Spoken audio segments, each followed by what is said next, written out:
જય હિન્દ દર્શક મિત્રો, આજે આપણે પરિમિતિ અને ક્ષેત્રફળ નામનું જે ગણિતનું ચેપ્ટર છે એ ભણવાના છીએ અને આ ચેપ્ટરની અંદર આપણે ચોરસની પરિમિતિ અને તેનું ક્ષેત્રફળ, લંબચોરસની પરિમિતિ અને તેનું ક્ષેત્રફળ અને આ ચેપ્ટરની અંદર ગણિતના કેવા દાખલાઓ પૂછાય છે તેના વિશેની ચર્ચા કરીશું. તો વિડિયો છે એ અંત સુધી જોજો. જોજો મિત્રો કે પહેલા આપણે ચોરસની પરિમિતિ અને તેના ક્ષેત્રફળ વિશેની ચર્ચા કરીશું. ચોરસની પરિમિતિ અને તેનું ક્ષેત્રફળ, બરાબર છે. તો મિત્રો જે આપણું ચોરસ છે, બરાબર છે, એની પહેલી વસ્તુ તો તમને એ ખબર હોવી જોઈએ કે ચોરસની જે ચારેય બાજુઓ છે, બરાબર છે, એ કેવી હોય છે? સરખી હોય છે. તો આ વસ્તુ યાદ રાખશું કે ચોરસની જે ચારેય બાજુઓ છે એ કેવી હોય છે? સરખી હોય છે, બરાબર છે. બીજી એક વસ્તુ કે ચોરસની, બરાબર છે, જે આ ચારેય બાજુઓ સરખી હોય છે અને ચોરસના આ જે ચારેય ખૂણાઓ છે એ પણ સરખા હોય છે, બરાબર છે. ચોરસની ચારેય બાજુઓ પણ સરખી હોય છે અને ચોરસના જે ચારેય ખૂણાઓ છે એ પણ સરખા હોય છે. તો ચોરસના જે ચારેય ખૂણાઓ છે એ કેટલા હોય છે? તો મિત્રો કે 90 ડિગ્રીના હોય છે, બરાબર. ચોરસનો દરેક ખૂણો, ચોરસનો જે દરેક ખૂણો છે એ 90 ડિગ્રીનો હોય છે, બરાબર છે મિત્રો. અને આ ચોરસના દરેક ખૂણાનો જે સરવાળો છે, બરાબર છે, ચોરસના જે દરેક ખૂણા છે, બરાબર છે, એનો જે સરવાળો છે એ 360 થાય છે. કેટલો થાય છે મિત્રો? 360 થાય છે. બીજી એક વસ્તુ કે ચોરસની અંદર લંબાઈ હોય છે, બરાબર છે. ચોરસની અંદર શું હોય? માત્ર લંબાઈ હોય છે. તો આપણે એક વસ્તુ યાદ રાખશું કે ચોરસમાં લંબાઈ હોય છે, બરાબર છે. ચોરસની અંદર શું હોય મિત્રો? લંબાઈ હોય છે. એટલે કે આને પણ L કહેવાય, આને પણ L કહેવાય, આને પણ L કહેવાય અને આને પણ L કહેવાય, બરાબર છે. પેલું શું તમને મેં કીધું કે ચોરસની ચારેય બાજુઓ કેવી હોય છે? સરખી હોય છે. ચોરસના જે દરેક ખૂણા છે એ પણ સરખા હોય છે, બરાબર. અને ચોરસમાં માત્ર શું હોય છે? લંબાઈ હોય છે. હવે આપણે આવીએ ચોરસની પરિમિતિ ઉપર, બરાબર છે મિત્રો. તો ચોરસની પરિમિતિ એટલે શું? તો કે ચોરસની ચારેય બાજુઓનો સરવાળો, ચોરસની ચારેય બાજુઓનો સરવાળો, બરાબર. એને શું કહેવાય? ચોરસની પરિમિતિ કહેવામાં આવે છે, બરાબર છે. તો ચોરસની પરિમિતિ એનું સૂત્ર તમે યાદ રાખશો, બરાબર છે. ચોરસની પરિમિતિ બરાબર શું થાય છે? તો કે 4 ગુણ્યા L, બરાબર છે. ચોરસની પરિમિતિ બરાબર શું? તો કે 4 ગુણ્યા L. 4 ગુણ્યા L ક્યાંથી આવ્યું મિત્રો? તો કે 4 એટલે આ ચારેય બાજુ અને આ લંબાઈ. ખાલી L એક જ વખત શું કામ લખ્યો મિત્રો? કેમ કે ચોરસની દરેક બાજુઓ છે સરખી જ હોય છે. આ 10 હોય તો આ 10 હોય, આ 10 હોય ને આ 10 હોય, બરાબર છે. હવે મિત્રો આવશું આપણે ચોરસના ક્ષેત્રફળ ઉપર, બરાબર. ક્ષેત્રફળ એટલે શું? તો કે કોઈ પણ ભૌમિતિક આકૃતિ તમને આપેલી હોય, બરાબર છે, એની જે આ સપાટી હોય છે, બરાબર, એનો જે અંદરનો ભાગ હોય તેને ક્ષેત્રફળ કહેવાય, બરાબર છે. તો જે ચોરસનું ક્ષેત્રફળ છે, બરાબર છે, ચોરસનું ક્ષેત્રફળ શું થાય મિત્રો? તો કે ચોરસનું ક્ષેત્રફળ થશે લંબાઈ ગુણ્યા લંબાઈ, બરાબર છે. ચોરસનું ક્ષેત્રફળ શું થશે મિત્રો? તો કે લંબાઈ ગુણ્યા લંબાઈ. આને આપણે એક ઉદાહરણની મદદથી સમજીએ. માની લ્યો કે તમને એક ચોરસ આપેલો છે, બરાબર. એક ચોરસ આપેલો છે, બરાબર, જેની લંબાઈ, બરાબર છે, જેની લંબાઈ છે એ 10 મીટર છે, જેની લંબાઈ 10 મીટર છે, બરાબર છે. તો તેવો જે ચોરસ છે એનું ક્ષેત્રફળ અને પરિમિતિ શોધો, બરાબર છે. તો મિત્રો જોજો અહીં લંબાઈ તમને કેટલી આપેલી છે? તો કે 10, બરાબર. તો ચોરસની પરિમિતિ એટલે શું થાય? તો કે 4 ગુણ્યા લંબાઈ, બરાબર છે. તો આની પરિમિતિ શું થાય મિત્રો? 4 ગુણ્યા લંબાઈ એટલે 40 મીટર, બરાબર છે. એનું ક્ષેત્રફળ શું થાય મિત્રો? તો કે લંબાઈ ગુણ્યા લંબાઈ, બરાબર છે, એટલે 10 ગુણ્યા 10, બરાબર શું થાય મિત્રો? તો કે 100 મીટરનો વર્ગ, બરાબર છે. તો આ રીતે તમે ચોરસનું ક્ષેત્રફળ અને ચોરસની પરિમિતિ છે એ શોધી શકો છો.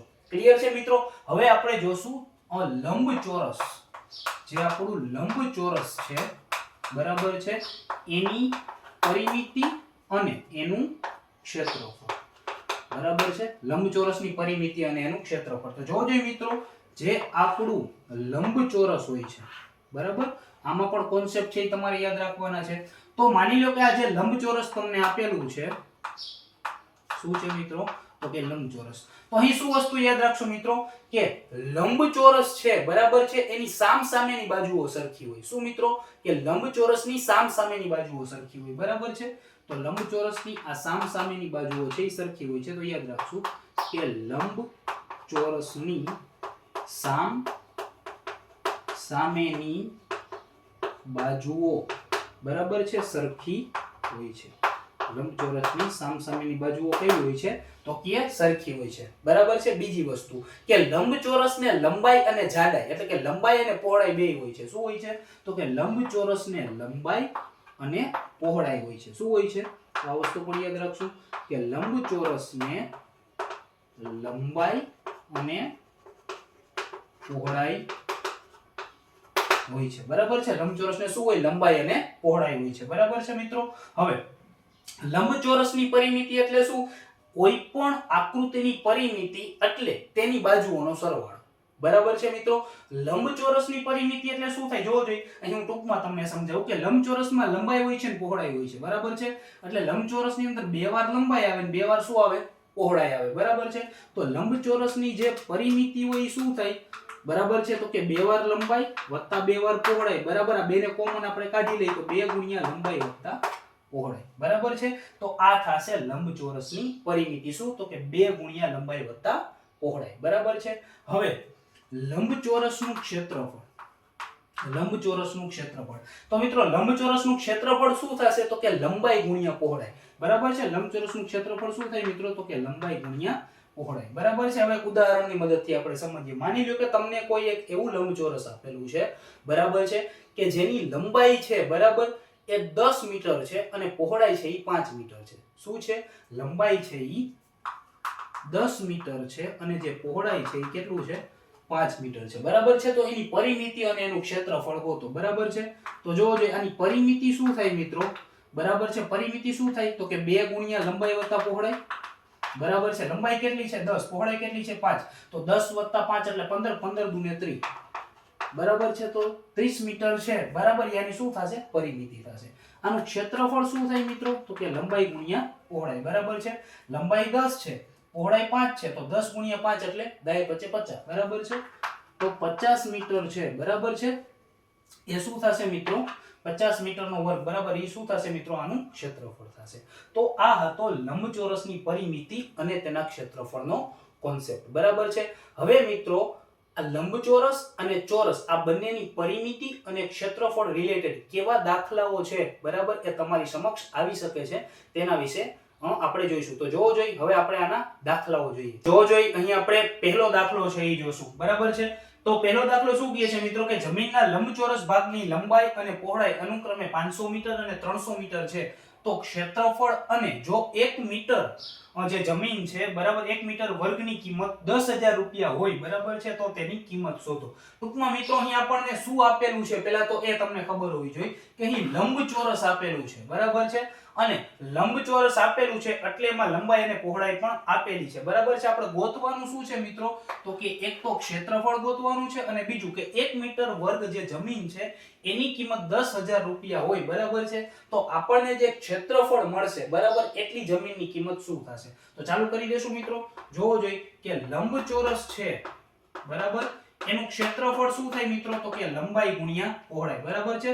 લંબચોરસનું ક્ષેત્રફળ શું થાય મિત્રો તો કે લંબાઈ ગુણ્યા પહોળાઈ. લંબાઈ તમને કેટલી આપેલી છે મિત્રો તો કે 500 મીટર, એકમ હંમેશા યાદ રાખવાનો, નહીં ભૂલવાનો. અને પહોળાઈ કેટલી આપેલી છે મિત્રો તો કે 300 મીટર, બરાબર છે. તો 5 તેરીને કેટલા થાય મિત્રો તો કે 15, વાહે 4 મીંડા, બરાબર છે. વાહે કેટલા મીંડા તો કે 4 મીંડા અને મીટર ગુણ્યા મીટર એટલે મીટરનો વર્ગ, બરાબર છે. તો લંબચોરસનું ક્ષેત્રફળ તમને કેટલું મળ્યું મિત્રો તો કે 1 લાખ, બરાબર છે, અને 50,000, બરાબર છે. ટૂંકમાં એકમ દશક 100,000, બરાબર છે. એકમ દશક 100,000, 10,000 ને લાખ, બરાબર છે. 1 લાખ અને 50,000 મીટરનો વર્ગ છે એનું તમને ક્ષેત્રફળ મળ્યું. હવે તમને શું કહે છે મિત્રો કે 1 મીટર વર્ગ જે જમીન છે એની કિંમત 10,000 રૂપિયા છે. કેટલી છે 10,000 રૂપિયા, બરાબર છે. તો આપણે ગોતવાનું શું છે મિત્રો તો કે 1,50,000 મીટર વર્ગ છે, બરાબર, એની કિંમત કેટલી થાય, બરાબર છે. તો 1 મીટર વર્ગ છે એના 10,000 રૂપિયા છે, બરાબર છે.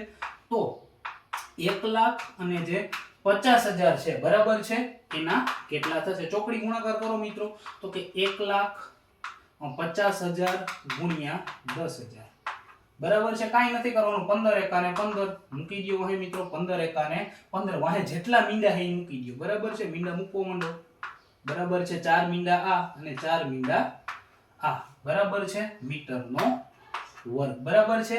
તો મિત્રો જો 1,50,000 મીટર વર્ગની જમીન હોય બરાબર, તો એની કિંમત કેટલી થાય જોવો જોઈએ મિત્રો, તો કે એકમ દશક 100,000, 10,000, લાખ બરાબર છે, 10 લાખ, કરોડ, 10 કરોડ અને 1 અબજ. 1 અબજ અને 50 કરોડ રૂપિયાની જમીન થાય બરાબર. આ ભાઈ છે ઈ કેવો થઈ જાય, અબજોપતિ થઈ જાય, માલામાલ થઈ જાય બરાબર છે મિત્રો. તો આ દાખલો છે ઈ આ રીતે થશે. તો દાખલા નંબર 1 નો જવાબ શું આવશે મિત્રો, તો કે 1 અબજ અને 50 કરોડ રૂપિયા. દાખલા નંબર 2 શું કહે છે જોવો જોઈએ મિત્રો, કે જેની પરિમિતિ 320 મીટર છે તેવા ચોરસ ભાગનું ક્ષેત્રફળ શોધો બરાબર છે.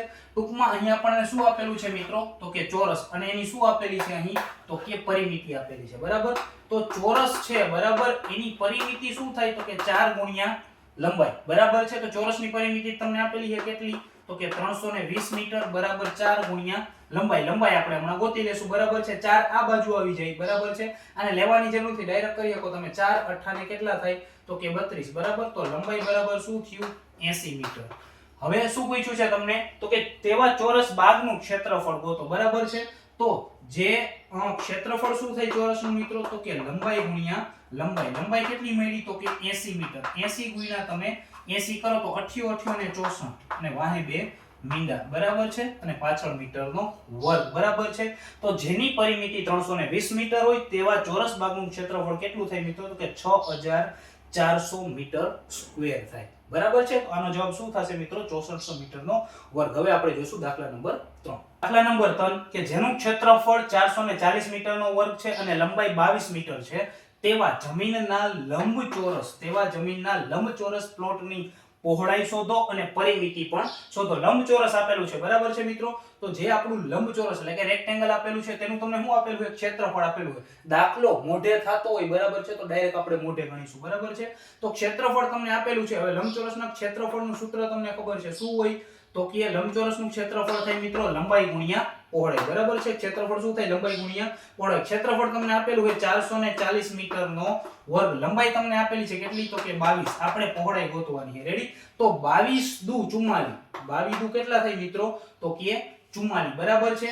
તો જે પહોળાઈ છે બરાબર છે, પહોળાઈ છે એ કેટલી થાય મિત્રો, તો કે 20 મીટર. પહોળાઈ કેટલી થશે, 20 મીટર. હવે શું કીધું છે બરાબર છે, કે એની પરિમિતિ પણ શોધો બરાબર છે. તો જે લંબચોરસ છે બરાબર છે, એની પરિમિતિ શું થાય મિત્રો, લંબચોરસ છે બરાબર, એની પરિમિતિ શું થાય મિત્રો, તો કે 2 ગુણ્યા લંબાઈ વત્તા પહોળાઈ બરાબર છે. 2 ગુણ્યા લંબાઈ વત્તા પહોળાઈ. તો કે 2 ગુણ્યા લંબાઈ તો તમને આપેલી છે 22 અને પહોળાઈ આપણે અહીં ગોઈતી કેટલી, તો કે 20 બરાબર. તો 20 ને 22 કેટલા થાય, તો કે મિત્રો 42 થાય બરાબર. 42 ગુણ્યા 2 કરો તો કેટલા થાય, 42 દુને 84 બરાબર છે.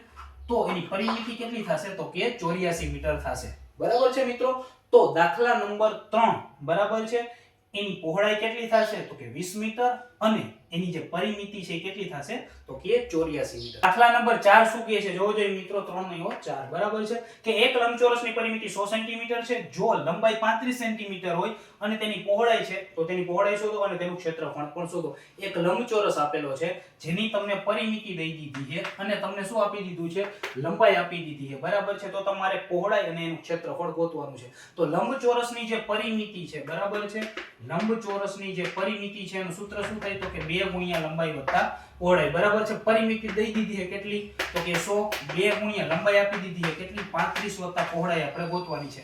આ બે ગુણાકારમાં છે, આ બાજુ આવતી ભાગાકારમાં છે, એટલે હું ડાયરેક્ટ અહીંથી ઉડાડી દઉં. 50 દુ કેટલા થાય, તો કે 100. એટલે અહીંયા વૈધા 50, અહીંયા વૈધા 35 વત્તા પહોળાઈ. આ 35 છે એ સરવાળામાં છે, આ બાજુ આવે બરાબરની આ બાજુ, તો એ શું થાય, માઈનસ થાય. તો 35 માંથી 50 માંથી 35 જાય તો અહીંયા આવે 15 બરાબર આવશે બી બરાબર છે. એકમ કયો છે, સેન્ટીમીટર બરાબર છે, એટલે કે 15 સેન્ટીમીટર. તો પહોળાઈ કેટલી થઈ મિત્રો, તો કે 15 સેન્ટીમીટર. એનું ક્ષેત્રફળ શું થાય મિત્રો, તો કે લંબાઈ ગુણ્યા પહોળાઈ બરાબર છે. લંબાઈ તમને દઈ દીધી છે 35, પહોળાઈ આપણે અત્યારે જ ગોઈતી કેટલી, તો કે 15 બરાબર છે. હવે 35 ગુણ્યા 15, આ તમને ડાયરેક્ટ ન આવડતું હોય તો તમને એક ટ્રીક આપું મિત્રો, કે જે આ 35 છે એને તમે શું લખી શકો, તો કે 30 વત્તા 5, 30 વત્તા 5 કરો એટલે જ 35 થાય, અને પછી કરો એને ગુણ્યા 15. તો 15 તેરી થાય મિત્રો 45, એટલે આ થયા 450, અને 15 50 થાય મિત્રો 75. આ તો તમને શીખવાડવા માટે ગણતરી કરું છું, મોઢે આ ગણતરી કરવાની હોય બરાબર છે. હવે 450 વત્તા 75, આ 75 છે બરાબર છે. તો 450 અને 50, 50 એટલે 500 વાહે વૈધા 25 એટલે 525 તો કે 525 સેન્ટીમીટરનો વર્ગ, બરાબર છે. તો આપેલું જે લંબચોરસ છે, બરાબર છે, એની જે પહોળાઈ છે એ 15 સેન્ટીમીટર થશે અને એનું જે ક્ષેત્રફળ છે એ 525 સેન્ટીમીટરનો વર્ગ થશે. હવે આપણે જોઈશું દાખલા નંબર 5. દાખલા નંબર 5 શું કહે છે કે એક ચોરસ ભાગ અને લંબચોરસ ભાગના ક્ષેત્રફળ સરખા છે. ઓકે, એક ચોરસ ભાગ આપેલો છે, એક લંબચોરસ ભાગ આપેલો છે, બંનેના ક્ષેત્રફળ કેવા છે તો કે સરખા છે. જો ચોરસ ભાગની બાજુનું માપ છે એ 60 મીટર હોય અને લંબચોરસ ભાગની લંબાઈ છે એ 90 મીટર હોય તો લંબચોરસ ભાગની પહોળાઈ શોધો. તો મિત્રો એક વસ્તુ યાદ રાખો, બરાબર છે, કે ચેપ્ટરની શરૂઆતમાં મેં તમને કીધું હતું કે જે ચોરસ આપેલું છે, બરાબર, એની અંદર લંબાઈ જ હોય, બરાબર છે. તો એની એક બાજુનું માપ અહીં આપેલું છે એટલે આપણે એને સમજશું શું તો કે લંબાઈ સમજશું, બરાબર છે. એટલે કે જે ચોરસ છે, બરાબર, એની જે લંબાઈ છે એ કેટલી છે મિત્રો તો કે 60 મીટર છે, બરાબર છે. તો લંબાઈ આપણે ચોરસની મળી જાય તો એનું ક્ષેત્રફળ આપણે ગોતી શકીએ, બરાબર છે. તો ચોરસનું ક્ષેત્રફળ શું થાય મિત્રો તો કે લંબાઈ ગુણ્યા લંબાઈ એટલે કે 60 ગુણ્યા 60 મીટર છે, બરાબર. 36 એટલે કે 3600 મીટરનો વર્ગ એનું ક્ષેત્રફળ મળી ગયું. હવે આપણને શું કીધું છે કે ચોરસ ભાગ અને લંબચોરસ ભાગ બંનેનું ક્ષેત્રફળ સરખા છે એટલે ચોરસનું ક્ષેત્રફળ 3600 મીટરનો વર્ગ છે તો લંબચોરસનું ક્ષેત્રફળ પણ કેટલું હોય તો કે 3600 મીટરનો વર્ગ હોય. હવે જોવો તો અહીંયા આપણને આપેલું છે શું કે લંબચોરસ ભાગ છે એની લંબાઈ તમને 90 મીટર આપેલી છે તો લંબચોરસ જે ભાગ છે એની પહોળાઈ ગોતો. તો જે લંબચોરસ છે, બરાબર છે, એનું જે ક્ષેત્રફળ છે એ શું થાય મિત્રો તો કે લંબાઈ ગુણ્યા અને પહોળાઈ, બરાબર છે. તો લંબચોરસનું ક્ષેત્રફળ તો મળી ગયું, બે સરખા છે એટલે આ કેટલું થાય તો કે 3600 મીટરનો વર્ગ. લંબાઈ છે એ તમને આપેલી છે તો કે હા કેટલી તો કે 90 મીટર, બરાબર છે, 90 આપેલું છે. તો 90 મીટર આપેલું છે એને ગુણ્યા પહોળાઈ આપણે ગોતવાની છે. તો 90 આ બાજુ આવે તો ભાગાકારમાં જે અહીંથી જોડાડી નાખીએ આપણે, આ 0 અને આ 0 કેન્સલ અને 9 ચોકને થાય મિત્રો કેટલા તો કે 36 એટલે આ કેટલું મળે તો કે મિત્રો 40 મીટર. તો પહોળાઈ કેટલી મળે મિત્રો તો કે 40 મીટર. બહુ જ ઇન્ટરેસ્ટિંગ દાખલો હતો મિત્રો, બરાબર છે. તો મિત્રો આ દાખલો આ ચેપ્ટરનો છેલ્લો દાખલો હતો. આશા રાખું છું તમને લંબચોરસની પરિમિતિ અને તેનું ક્ષેત્રફળ, તેવી જ રીતે ચોરસની પરિમિતિ અને તેનું ક્ષેત્રફળ, બરાબર છે, બંને સારી રીતે હું સમજાવી શક્યો હોઈશ અને જેટલા પણ દાખલા અહીંયા આપણે ગણ્યા છીએ, બરાબર છે, એ પણ તમને બહુ સરસ રીતે સમજાઈ ગયા હશે. તો મિત્રો વિડીયો ગમ્યો હોય તો એક લાઈક જરૂર કરી દેજો, ચેનલ ઉપર નવા હો તો એક સબસ્ક્રાઇબ જરૂર કરી દેજો અને હાગમટે તમારા મિત્ર મંડળની અંદર આને ફોરવર્ડ કરી દેજો. જલ્દી જ મળીશું આવા જ એક અન્ય વિડીયોની સાથે. ત્યાં સુધી જય હિન્દ, જય Bharat. Thank you so much.